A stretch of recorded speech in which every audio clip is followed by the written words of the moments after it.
পরমা একাদশী ব্রত কথা। মহারাজ যুধিষ্ঠির বললেন, হে কৃষ্ণ, পুরুষোত্তম মাসের কৃষ্ণপক্ষের একাদশীর নাম কি বা বিধি বা কি? দয়া করে আমাকে বলুন। শ্রীকৃষ্ণ বললেন, হে যুধিষ্ঠির, সুখভোগ মুক্তি আনন্দ প্রদানকারী পবিত্র পাপ নাশিনী এই একাদশীর নাম পরমা। পূর্বে বর্ণিত একাদশীর বিধি অনুসারেই এই ব্রত পালন করা কর্তব্য। এখন এই ব্রত বিষয়ে এক মনোহর কাহিনী তোমাকে বলবো। কৌপিল্য নগরের মুনি ঋষিদের কাছে আমি তা শুনেছিলাম। কৌপিল্য নগরে সুমেধা নামে এক ব্রাহ্মণ বাস করতেন। তার স্ত্রীর নাম পবিত্রা। তিনি অত্যন্ত পতিব্রতা ছিলেন, কিন্তু পূর্ব কর্মফলে এই ব্রাহ্মণ ধনহীন হয়ে পড়েন। ভিক্ষা চেয়ে তার কিছুই জুটত না, কিন্তু তার স্ত্রী নিজ পতি সেবা নিষ্ঠ সহকারে করতেন। গৃহে অতিথি সেবার জন্য প্রয়োজনে অনাহারে থাকতেন। স্বামীকে কখনো বলতেন না যে গৃহে অন্ন নেই। পত্নীর শারীরিক দুরবস্থার কথা চিন্তা করে ব্রাহ্মণ নিজেকে ভাগ্য দোষারোপ করতেন। একদিন পত্নী প্রিয়বাদাকে বললেন, হে কান্তে, আমি ধনবান মানুষদের কাছে ভিক্ষা চেয়ে পাই না। বলো এখন আমি কি করব? ধন সংগ্রহের জন্য আমি অন্য কোথাও যেতে চাই, তুমি আমাকে অনুমতি দাও। ব্রাহ্মণ পত্নী তখন তাকে বললেন, হে বিদ্বান, এই জগতে মানুষ তার পূর্ব সঞ্চিত ফল ভোগ করে। পূর্বজন্মের কোনো ফল না থাকলে স্বর্ণ পর্বতে গেলেও কিছু পাওয়া যাবে না। হে স্বামী, পূর্বজন্মে আমি অথবা আপনি কেউই ধন সম্পদ ইত্যাদি কোনো কিছুই সৎ পাত্রে দান করিনি। তাই আমাদের ভাগ্যে যা আছে তা এখানে থেকেই লাভ হবে। আপনাকে ছাড়া আমি এক মুহূর্তও থাকতে পারবো না, কেননা পতিহীনাকে দুর্ভাগা বলে সবাই তখন নিন্দা করবে। অতএব এখানে যে ধন লাভ হয় তা দিয়েই দিন যাপন করুন। এই বিচক্ষণ ব্রাহ্মণ পত্নীর কথা শুনে এই নগরেই রইলেন। একদিন মুনিশ্রেষ্ঠ কৌন্ডিন্য সেখানে এলেন।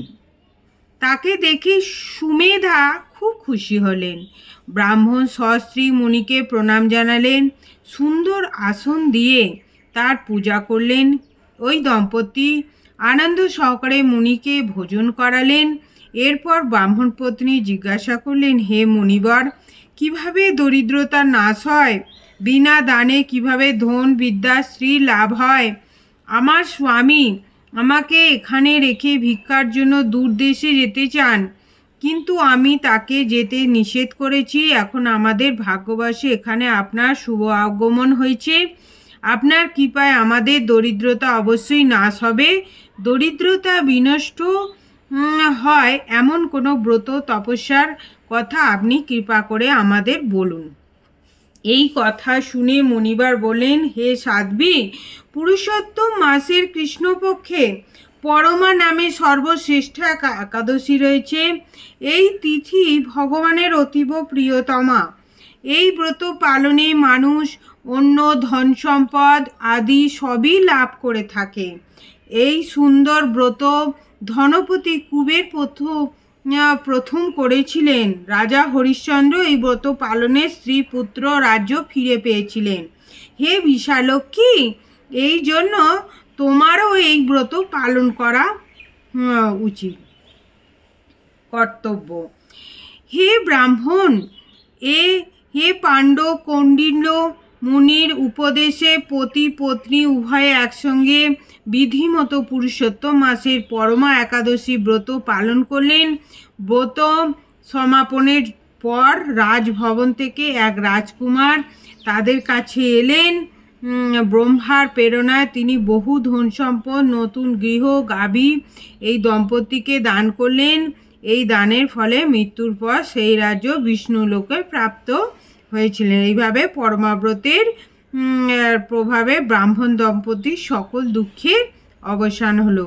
যে মানুষ এই একাদশী ব্রত পালন করেন তিনি 84 লক্ষ যোনিতে ভ্রমণ করেও কখনো সুখী হয় না। বহু পুণ্য কর্মের ফলে দুর্লভ মানব জন্ম লাভ হয়। এই মানব জীবনে এই একাদশী ব্রত পালন করা অবশ্যই কর্তব্য। এই মহাত্ম্য শুনে মহারাজ যুধিষ্ঠির তার আত্মীয় বর্গের সঙ্গে এই ব্রত পালন করেছিলেন। সমাপ্ত। হরি বল। হরে কৃষ্ণ। পরমা একাদশী জয়। শ্রী তুলসী মহারানী কি জয়। শ্রী কৃষ্ণচন্দ্র ভগবান কি জয় हो। হরি बोल।